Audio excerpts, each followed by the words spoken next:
Existe um mistério que nenhuma ciência conseguiu explicar completamente. Como é que um animal que nunca fez uma viagem antes sabe exatamente para onde ir? Como uma borboleta que pesa menos de meio grama encontra um bosque específico, em uma montanha específica, a mais de 4.000 quilômetros de distância, sem nunca ter estado lá? Como uma tartaruga marinha retorna à mesma praia onde nasceu, décadas depois, atravessando oceanos inteiros, guiada por algo que nenhum GPS humano consegue replicar. A resposta está gravada nos genes de cada ser vivo do planeta. É mais antiga do que a própria linguagem. É mais precisa do que qualquer instrumento que a humanidade já criou. É o instinto da migração. Seja bem-vindo às grandes migrações selvagens. Começamos nossa jornada no coração do México, numa floresta de pinheiros e ciprestes que durante a maior parte do ano parece idêntica a qualquer outra floresta de montanha do continente. Mas em outubro, algo impossível acontece. Do Canadá, dos Estados Unidos, de pradarias e campos que se estendem por milhares de quilômetros, elas começam a chegar. Primeiro algumas dezenas, depois centenas, depois milhões. As borboletas-monarca. São mais de 100 milhões de indivíduos convergindo para uma área de floresta de apenas 60 quilômetros quadrados, no estado mexicano de Michoacán. Cada borboleta pesa menos de meio grama. Mas quando elas pousam nas árvores, os galhos se curvam sob o peso da vida acumulada. O que você vê não é uma árvore, é uma árvore coberta de asas. Cada indivíduo que chega aqui nunca esteve aqui antes. São 3 ou 4 gerações separadas da última que fez este percurso. Seus bisavós migraram. Seus avós morreram no caminho de volta. Seus pais nunca chegaram até aqui. E mesmo assim, elas sabem.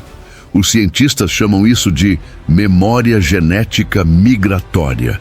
É como se o mapa da jornada estivesse tatuado em cada célula do corpo desde o momento em que a borboleta eclode do casulo. A jornada de ida dura até 60 dias. 4.000 quilômetros voando contra o vento de outubro, com asas que nenhum engenheiro aeronáutico conseguiu ainda replicar artificialmente com a mesma eficiência energética. Durante o dia, as borboletas navegam pelo Sol. À noite, orientam-se pelo campo magnético da Terra.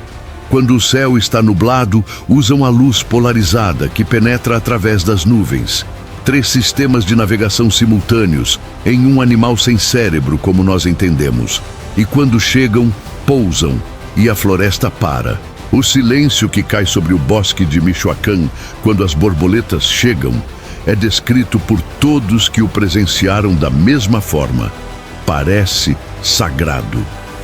A mais de 2.000 metros de altitude, nas geleiras do Alasca, o derretimento da neve de outono libera rios escuros e velozes que cortam a tundra em direção ao mar. E nas profundezas do Pacífico, algo desperta. As baleias-jubarte.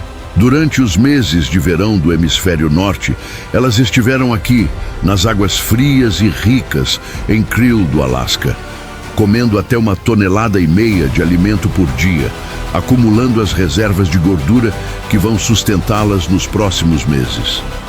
Porque agora, com as primeiras tempestades do outono chegando ao norte, é hora de partir. A rota das baleias-jubarte do Pacífico Norte vai do Alasca até o Havaí. Mais de 5.000 quilômetros. Em linha reta, seriam 40 dias de nado contínuo. Mas as baleias não vão em linha reta. Elas vão cantando. O canto das baleias-jubarte é o som mais complexo produzido por qualquer animal do planeta que não seja humano. Sequências que duram até 20 minutos e se repetem por horas. Padrões que mudam ao longo dos anos como se fossem canções de moda. Os machos do mesmo oceano adotam gradualmente as mesmas modificações no canto, até que a música de um bando inteiro se transforma ao longo de décadas. O canto serve para comunicação, para corte e para navegação. Em um oceano sem luz, sem pontos de referência visíveis, o som se propaga centenas de quilômetros. Uma baleia que canta no Havaí pode ser ouvida por outra ao largo da Califórnia.